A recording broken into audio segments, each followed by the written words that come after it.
हैं कहानी गायब होने वाले लोग। एपिसोड 1 रहस्यमयी चौराहा। राजधानी से 60 किलोमीटर दूर एक छोटा सा कस्बा था घुसरपुर। नाम अजीब लग सकता है, लेकिन इस कस्बे का इतिहास उससे भी ज्यादा अजीब था। घुसरपुर का एक चौराहा था, काला चौराहा। दिन में बिल्कुल सामान्य, लेकिन रात होते ही वहां कुछ ऐसा होता जिसे कोई भी समझ नहीं पाता। लोग कहते थे कि जो भी रात 12-13 पर काले चौराहे से गुजरता है वह गायब हो जाता है। पहले लोग इसे अंधविश्वास मानते थे, लेकिन पिछले 3 महीनों से 7 लोग गायब हो चुके थे। कोई सीसीटीवी फुटेज नहीं, कोई गवाह नहीं, कोई सबूत नहीं, सिर्फ एक कॉमन सी बात थी। सभी आखिरी बार उसी चौराहे के पास देखे गए थे। नैना, नई शहर की नई लड़की। कहानी की मुख्य पात्र थी नैना, 22 साल की स्मार्ट और प्रैक्टिकल सोच रखने वाली लड़की। वो स्टोरी कलेक्टर थी, मतलब लोगों की कहानियां कलेक्ट करके ब्लॉग लिखती थी। उसे थ्रिलिंग और रहस्यमय कहानियों का शौक था।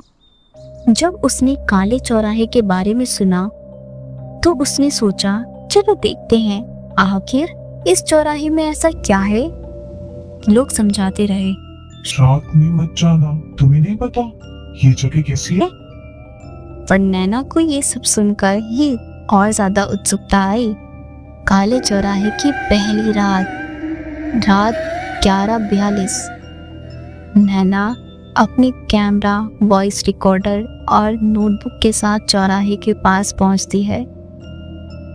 सब तरफ सन्नाटा था, सड़क पर दूर दूर तक कोई नहीं था।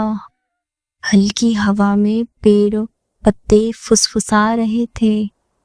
नैना ने कैमरा ऑन किया। देखिए, ये है काला चौराहा। लोग कहते हैं यहाँ कुछ अजीब होता है, लेकिन मुझे अभी तो कुछ अजीब नहीं लग रहा। उसी वक्त सड़क के बीचों बीच एक हल्की सी सफेद रोशनी आती है। नैना चौंक गई। ये कार की हेडलाइट नहीं हो सकती, ये कोई टॉर्च तो नहीं, ये कुछ और ही था। 11:13 वो समय। नैना ने घड़ी देखी, समय 12:12। उसका दिल थोड़ा तेज धड़कने लगा। वो सोचने लगी, क्या सच में कुछ होगा या लोग झूठ फैलाते हैं। 12:13 बजते ही रोशनी अचानक से गोल आकार में बदल गई और उस गोल रोशनी के भीतर से एक आदमी बाहर आता हुआ दिखाई दिया। कुछ अजीब था।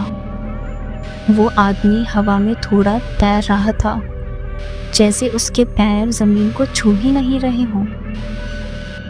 उसकी पीठ नैना की ओर थी और वो धीरे धीरे मुड़ा और नैना ने देखा उसका चेहरा एकदम फीका, बिना भाव का, जैसे वह इंसान हो ही नहीं। नैना जम गई। हेलो, आप ठीक है? नैना ने डरते हुए पूछा, लेकिन वह आदमी कुछ नहीं बोला, बस खाली निगाहों से उसे घूरता रहा। अचानक से अपने होठ खोले और बेहद धीमी आवाज में फुसफुसाया, यहाँ मत आओ। नैना का कैमरा खुद ब खुद बंद हो गया। मोबाइल भी अचानक से डेड पड़ गई। उस आदमी की आवाज और धीमी हो गई, यह जगह तुम्हें ले लेगी। नैना कुछ बोल पाती उससे पहले वो आदमी अपनी सफेद गुल रोशनी में धीरे धीरे ऊपर उठने लगा और चंद सेकंड में गायब हो गया। रोशनी बुझ गई, सन्नाटा फिर लौट आया।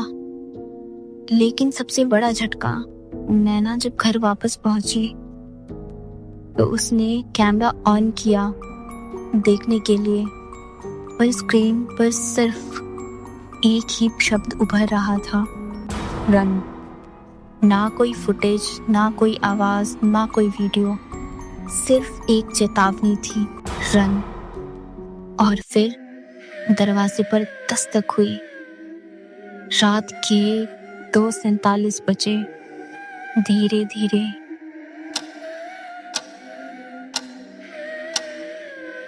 नैना ने डरते हुए पी होल से देखा। दरवाजे के बाहर वही आदमी था, लेकिन इस बार उसके होठों पर एक हल्की सी मुस्कान थी जो उसे शायद सबसे ज्यादा डरा रही थी।